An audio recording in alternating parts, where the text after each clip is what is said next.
నిజంగా పాపం శ్రీకాంత్ రెడ్డి చాలా కష్టపడ్డాడండి. నిజంగా నేనంటే సినిమా అంతా నేను ఉన్నాను కాబట్టి నాకు తెలుసు. నేను 16 రోజులు క్యాటర్ చేశాను ఇందులో నేను.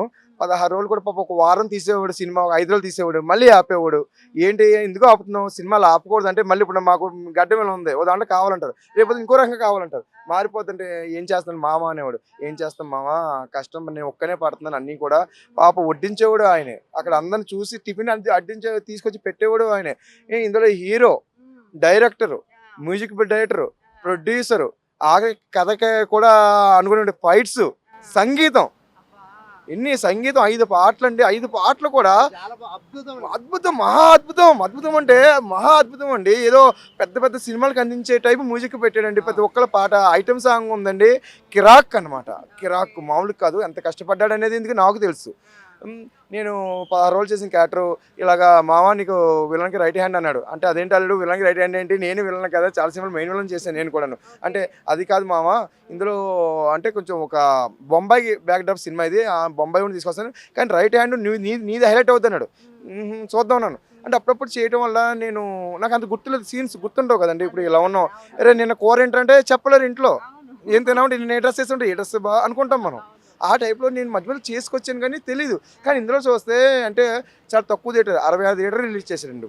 ఫస్ట్ నాది 150 థియేటర్లు ఉన్నప్పుడు ఎందుకు చేసాడు అంటే మీకు తెలియనిదేముంది ఇవాళ సినిమాలు ఎక్కువ ఉన్నాయి. అది కాక చిన్న సినిమా అని చిన్న చూపు అందరికి. కానీ ఈవేళ సినిమాలో వాళ్ళ నుంచి వచ్చిన వాళ్ళకి కూడా పెద్ద చూపు అయిందండి సినిమా అంటే పెద్ద చూపు. సినిమాలు దమ్ము అంటే మామూలు దమ్ము కాదు అసలు.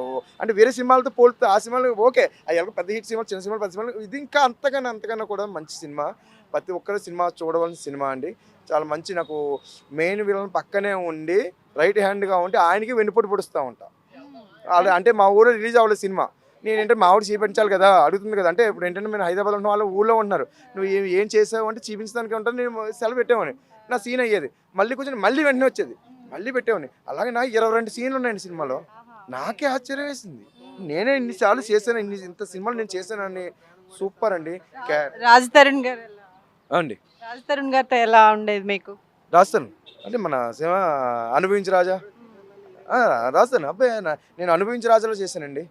అందులో నేను కోడి పందాల సీన్స్ ఉంటాయి. కోడి పందాల్లో నేను డబ్బులు పంచుతూ ఉంటాను అందరికీ నేను. అందులో కూడా అలాగా రాస్తాను అంటే మంచి వ్యక్తి అండి. నేను ఆల్రెడీ మాట్లాడారు. మా పాలకొల్లు వచ్చారనమాట షూటింగ్‌కి. పాలకొల్లు వచ్చినప్పుడు ఆయన ఒక పెళ్లి సీన్‌లో అదే ఒక ఫంక్షన్ సీన్ అనమాట.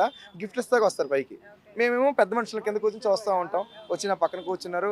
ఆయన మంచి వ్యక్తి అండి. చాలా చాలా చాలా.